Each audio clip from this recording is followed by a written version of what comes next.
Produser lapangan CNN Indonesia Nur Aspasya di Tangerang, Banten saat ini. Selamat siang Sisi, setelah kemarin dibatalkan, apakah sudah ada informasi mengenai kapan dilakukannya rekonstruksi pembunuhan ini maksud kami? Selamat siang Rian, dipastikan kepolisian Cikupa akan memindahkan lokasi prarekonstruksi pembunuhan mutilasi tersangka A terhadap korban N. Adapun sejumlah pertimbangan ialah karena tingginya animo masyarakat untuk melihat prarekon kasus dan selain itu juga pertimbangan hukum dan surat keputusan Kapolri terkait dengan hak dan martabat yang dimiliki oleh tersangka. Hal ini jika kemudian dilanggar berpotensi pula akan mengganggu sejumlah proses penyidikan terutama dalam perjalanan prarekonstruksi yang merupakan salah satu komponen utama dalam penyidikan penguatan alat bukti. Dan sementara itu Rian, hingga saat ini pula dan hingga siang ini berkas belum juga dilimpahkan kepada Polda Metro Jaya mengingat lokasi mutilasi dan lokasi pembunuhan dilakukan dalam dua tempat yang berbeda sehingga saat ini berkas masih dipegang oleh Polresta Tangerang, Banten. Rian. Baik. Sisi, sebenarnya apa yang membuat warga di sekitar tempat kejadian perkara begitu tertarik dengan proses prarekonstruksi kemarin?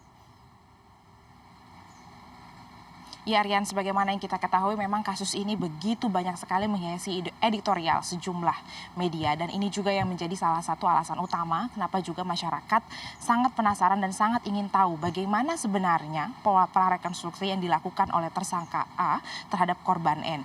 Ini merupakan salah satu alasan utama kenapa masyarakat ingin sekali melihat prarekonstruksi kasus tersebut. Namun Rian, sebagaimana kita ketahui, hukuman yang akan diberikan kepada tersangka N maksimal ialah seumur hidup atau maksimal seumur hidup, di mana dalam aturan hukum Indonesia sebenarnya kata mutilasi itu tidak ada Rian. Ini juga yang menjadi PR ataupun yang masih menjadi penyidikan mendalam bagi kepolisian, di mana mutilasi ini mengacu pada pembunuhan berencana. Korban dipastikan melakukan pembunuhan terlebih dahulu lalu melakukan mutilasi sehingga dipastikan ataupun berpotensi dikenai pasal KUHP nomor 340 maksud saya Rian. Sisi, jika kita melihat di sejumlah kasus pembunuhan, ini unik karena memang polisi sepertinya mengedepankan proses prarekonstruksi. Apa sebenarnya hal yang paling penting diungkap dalam proses prarekonstruksi ini, Sisi? Rian, ada sejumlah saksi yang terlibat dalam proses prarekonstruksi kasus kali ini. Ada setidaknya 18 saksi. Polisi harus mengetahui secara benar apa peran dari 18 saksi tersebut.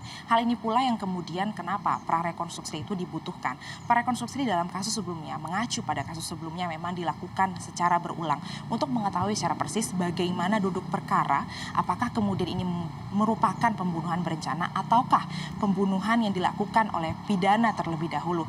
Dan juga Rian, ini menyangkut kepada pembunuhan korban N. Korban N dipastikan tengah mengandung. Kalau kita menghitung maka setidaknya bukan hanya satu korban, maka hanya dua korban. Dalam hukum Indonesia tidak ada secara pasti jumlah yang menentukan hukuman terhadap tersangka. Ini menjadi pertimbangan dan semuanya ini terangkum dan ini juga yang mengatakan ataupun yang menyatakan bahwa prarekonstruksi itu sangat dibutuhkan dalam kasus pembunuhan mutilasi ini. Rian. Baik, Nur Aspasya, terima kasih atas informasi Anda. Selamat bertugas.